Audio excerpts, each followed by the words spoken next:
और वहीं महिला आरक्षण बिल को लेकर देश में सियासत गरमाई हुई है और उसी कड़ी में हिमाचल प्रदेश की शिमला में भी भाजपा द्वारा महिला जन आक्रोश पदयात्रा का आयोजन किया गया। इस मौके पर नेता प्रतिपक्ष जयराम ठाकुर, सांसद सुरेश कुमार कश्यप, बीजेपी प्रदेश अध्यक्ष डॉक्टर राजीव बिंदल ने कांग्रेस सरकार पर जमकर हमला बोला और क्या कुछ उन्होंने कहा, आपको बताते हैं। आज जन आक्रोश पदयात्रा यहाँ चौड़ा मैदान में जिसका कार्यक्रम अभी आयोजित हो रहा है, जिस प्रकार से पिछले 40 वर्षों में कांग्रेस पार्टी और उनके गठबंधन ने लगातार महिलाओं को ठगने का काम किया, महिलाओं को अपमानित करने का काम किया, जिस प्रकार से उन्होंने लोकसभा के अंदर जो बिल भारतीय जनता एनडीए की सरकार लेकर आई थी, उस बिल को न केवल गिराने का काम किया,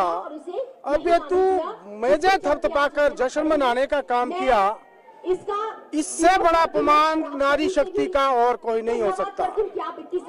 1996 से लेकर आज 2026 तक जब भी महिलाओं को अधिकार देने की बात आई तो कांग्रेस पार्टी ने सदा ही किंतु परंतु करके इस बिल का विरोध किया। मैं धन्यवाद करता हूं माननीय मोदी जी का। सितंबर 2023 में वो बिल लेकर आए, सर्वसम्मति से उसको पारित करवाया। लोकसभा में मात्र 2 सांसदों ने इसको अपोज किया और राज्यसभा में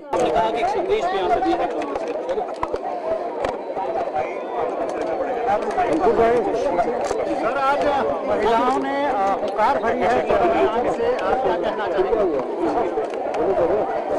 देखिए, महिलाओं को आरक्षण देने के लिए सभी पार्टियां बातें तो करती रही, लेकिन सही मायने में आरक्षण मिलना चाहिए, बिना देर के मिलना चाहिए, जल्दी मिलना चाहिए। ये अगर प्रयास अगर किसी ने किया, हमारे देश के प्रधानमंत्री नरेंद्र मोदी जी ने किया। 2023 में बिल पारित किया लोकसभा में, राज्यसभा में। अब इस बिल को लंबे समय तक पारित करके रखना ये उचित नहीं, इसको लागू करना है। और लागू करने के लिए 16, 17, 18 अप्रैल को जो विशेष सत्र लोकसभा का राज्यसभा का बुलाया गया था, उसमें एक ही मंशा थी कि इस बिल को अब लागू करना है। लेकिन दुर्भाग्य है देश का, कांग्रेस ने उस बिल का विरोध किया।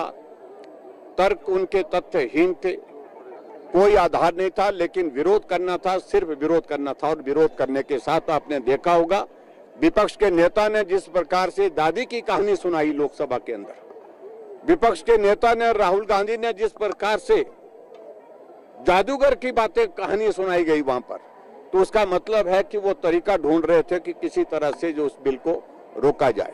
और आखिरकार क्योंकि कॉन्स्टिट्यूशनल अमेंडमेंट थी, बिल पारित नहीं हो पाया। और देश के प्रधानमंत्री नरेंद्र मोदी जी ने साफ शब्दों में कहा कि हमारा संघर्ष लगातार जारी रहेगा। आने वाले समय में भी जब भी गुंजाइश निकलेगी, हम कोशिश करेंगे इस बिल को लागू करने की।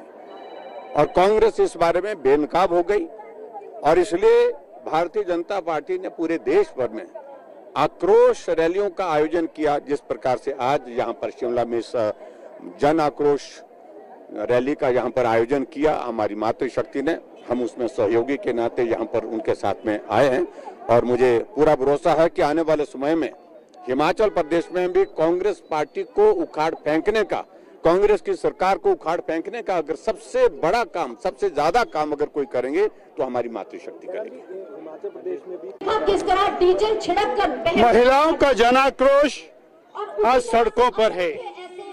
आप देख रहे हैं हजारों बहनें दूर दूर से आकर के कांग्रेस के खिलाफ सड़कों पर प्रदर्शन करने को मजबूर है।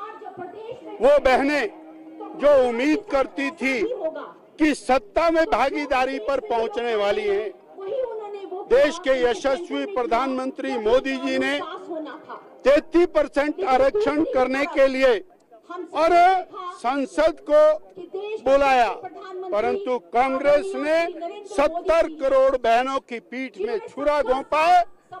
आज बहनें सड़क पर हैं। उत्तर से दक्षिण तक कांग्रेस का सफाया होके रहेगा। नारी शक्ति ने निर्णय कर लिया और हिमाचल प्रदेश में भी नारी शक्ति ने कमर कसी है। हिमाचल की बहनों को ये जानकारी हो गई है, जहां वो 30, 35 और 40 की संख्या में एमएलए बनने वाली थी, उनके अधिकार पर कांग्रेस ने, सुखविंदर सिंह सुक्खू जी की सरकार ने डाका डाला है। इसलिए बहनें आज सड़क के ऊपर। मोदी जी ने